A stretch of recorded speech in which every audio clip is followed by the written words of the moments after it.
Shalom saudara-saudara yang dikasihi oleh Tuhan. Menyangkali hakikat seseorang itu merupakan penghinaan kepada orang tersebut. Saudara menyangkali hakikat siapakah Kristus, saudara itu adalah penghinaan kepada Kristus. Dan saudara, Kristus adalah Tuhan Allah itu sendiri. Maka penghinaan kepada Kristus adalah penghinaan kepada Tuhan Allah. Dan upahnya adalah kebinasaan. Oleh karena itu saudara, Kristus adalah Tuhan Allah itu sendiri. Mari kita percaya kepada Dia. Dialah yang menjamin keselamatan kekal bagi saudara dan saya. Salam jumpa dalam program Tuhan adalah Gembalaku. Saudara menghina Kristus dan pekerjaannya merupakan pekerjaan yang oposisi dengan Tuhan Allah. Itulah yang dinyatakan oleh Tuhan Yesus di dalam Injil.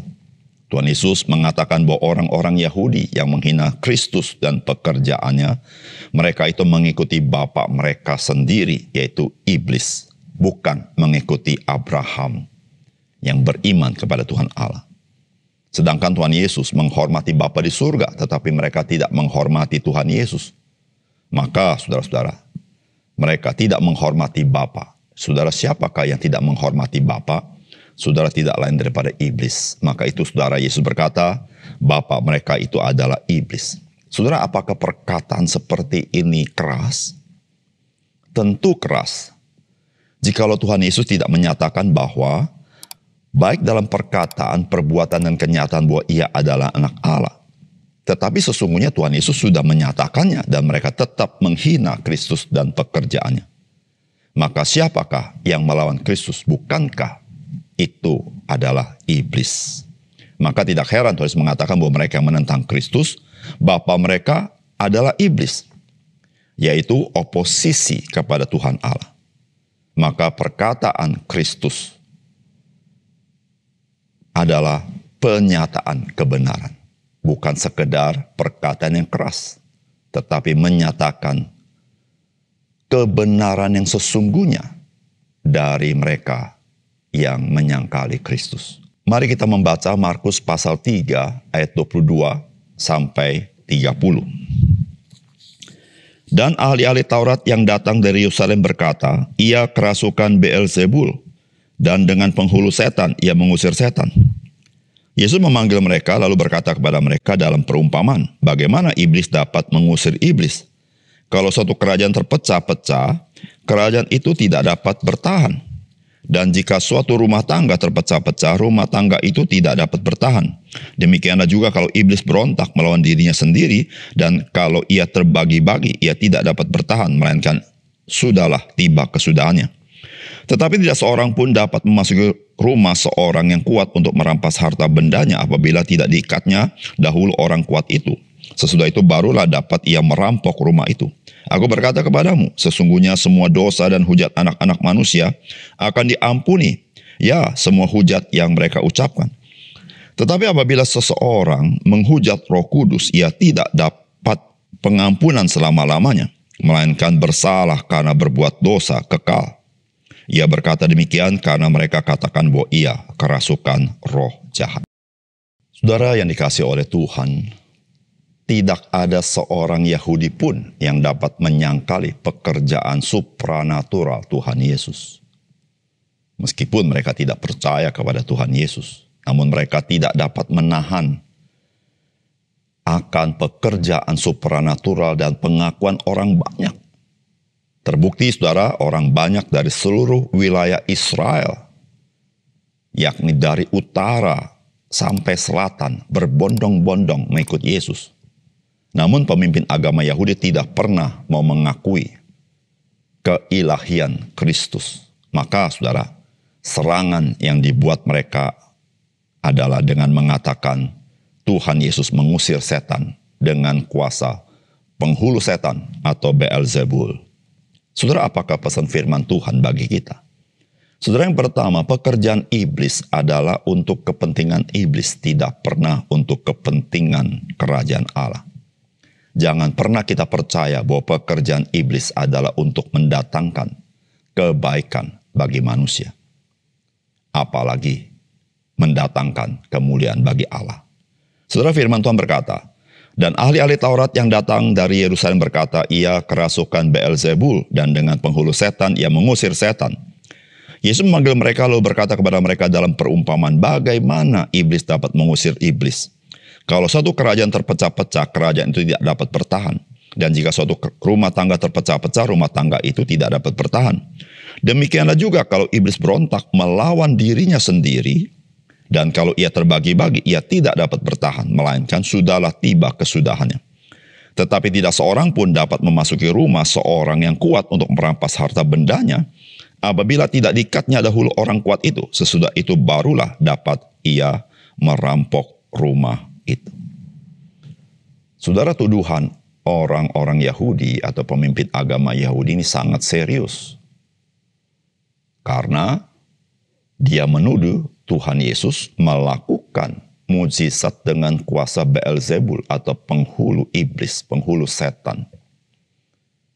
Maka saudara-saudara, Tuhan Yesus memberitahukan kepada mereka bagaimana iblis dapat mengusir iblis. Kalau suatu kerajaan terpecah-pecah, kerajaan itu tidak dapat bertahan.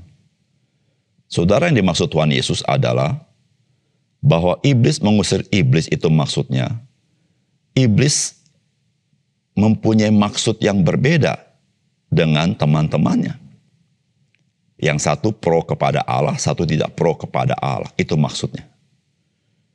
Saudara, iblis tidak pernah pro kepada Allah. Dari mana kita tahu? Kan dikatakan, kalau suatu kerajaan terpecah-pecah, kerajaan itu tidak dapat bertahan. Jadi arti Tuhan Yesus, iblis tidak dapat mengusir iblis dalam arti mereka terpecah di dalam maksud dan tujuannya. Saudara, kita tahu, saudara, di dalam dunia ini ada peristiwa-peristiwa di mana, saudara, kuasa gelap diusir dengan kuasa gelap yang lain. Saudara, itu tidak termasuk yang dimaksud oleh Tuhan Yesus. Saudara, kita harus tahu, iblis adalah bapa pendusta. Sehingga saudara-saudara mereka melakukan permainan di dalam mereka supaya orang-orang yang mengalami pergumulan, dia bisa percaya kepada kuasa si iblis itu. Apa yang dia lakukan, saudara? Tidak pernah membawa kemuliaan kepada Tuhan. Tidak pernah membawa orang datang kepada Tuhan. Yang dia bawa adalah orang untuk ikut dia. Tidak pernah untuk membawa orang datang kepada Yesus. Karena Yesus adalah Tuhan itu sendiri. Dan iblis adalah oposisi kepada Kristus. Saudara yang dikasihi oleh Tuhan, janganlah kita tertipu dengan segala mujizat yang terlihat mata yang terjadi dalam dunia ini. Saudara, kita harus tahu, para ahli sihir daripada Fir'aun, yaitu pemerintah Mesir, mereka bisa berbuat mujizat yang mirip dengan mujizat yang dibuat oleh Musa. Tetapi saudara, mujizat yang dibuat oleh ahli sihir tidak membawa kemuliaan bagi Tuhan dan bukan melakukan kehendak Tuhan. Meskipun dilihat dengan mata, mereka berbuat mujizat. Saudara yang dikasihi oleh Tuhan, kita harus waspada. Saudara, hanya Kristus yang mengusir iblis dan menghancurkannya adalah demi kemuliaan Allah. Selain itu, tidak ada siapapun yang melakukan jikalau bukan demi Kristus adalah bagi kemuliaan Allah. Saudara, hanya Kristus yang dapat menghancurkan iblis. Dan dia sudah melakukannya di atas kayu salib dengan membinasakan pekerjaan-pekerjaan iblis. Sehingga kita orang-orang percaya boleh mendapat kemenangan dalam hidup kita. Yang kedua, saudara, pekerjaan Roh Kudus adalah untuk menyatakan kemuliaan Kristus. Sehingga saudara, menghujat Roh Kudus itu adalah menolak bahwa Yesus Kristus adalah Mesias, anak Allah. Saudara, firman Tuhan berkata, aku berkata kepadamu, sesungguhnya semua dosa dan hujat anak-anak manusia akan diampuni. Ya, semua hujat yang mereka ucapkan. Tetapi apabila seorang menghujat Roh Kudus, ia tidak dapat ampun selama-lamanya, melainkan bersalah karena berbuat dosa kekal. Ia berkata demikian karena mereka katakan bahwa ia kerasukan roh jahat. Saudara, kita harus sama-sama mengetahui bahwa ketika Kristus datang menjalankan misi Mesias, karena dia adalah Mesias, maka dia melakukannya dengan kuasa Roh Kudus. Dia melakukan pimpinan Roh Kudus. Saudara, ketika orang-orang menyangkali perbuatan-perbuatan Tuhan Yesus, mereka sedang menyangkali Roh Kudus. Dan Tuhan Yesus berkata, jikalau orang menghujat manusia atau anak-anak manusia, maka dapat diampuni. Tetapi jika orang itu menghujat Roh Kudus, ia tidak dapat ampun selama-lamanya. Karena pekerjaan Roh Kudus di dalam Kristus untuk menyatakan siapakah Kristus. Saudara, jika Roh Kudus menyatakan siapakah Kristus dan orang tidak percaya kepada Roh Kudus, saudara, bagaimana orang itu dapat diampuni dosanya? Saudara, bukankah tidak dapat diampuni dosanya? Sehingga saudara-saudara, barang siapa yang menghujat Roh Kudus, dia telah berbuat dosa yang bersifat kekal. Artinya, membawa dia kepada kebinasaan. Saudara yang dikasihi oleh Tuhan, Alkitab kita diinspirasi oleh Roh Kudus. Sehingga barang siapa yang tidak percaya kepada Alkitab yang ada firman Allah, maka saudara, dia sedang menghujat Roh Kudus. Saudara, menghujat Roh Kudus yang menyatakan Kristus adalah Mesias, anak Allah. Maka saudara, dia sedang menghina roh kasih karunia, menghina Tuhan Allah itu sendiri. Sehingga saudara, orang itu bertanggung jawab untuk apa yang dia lakukan. Dan dia menerima murka Allah, yaitu kebinasaan. Oleh karena itu saudara, hari ini ketika engkau mendengar firman Tuhan, Roh Kudus sedang menyatakan siapakah Kristus kepada saudara.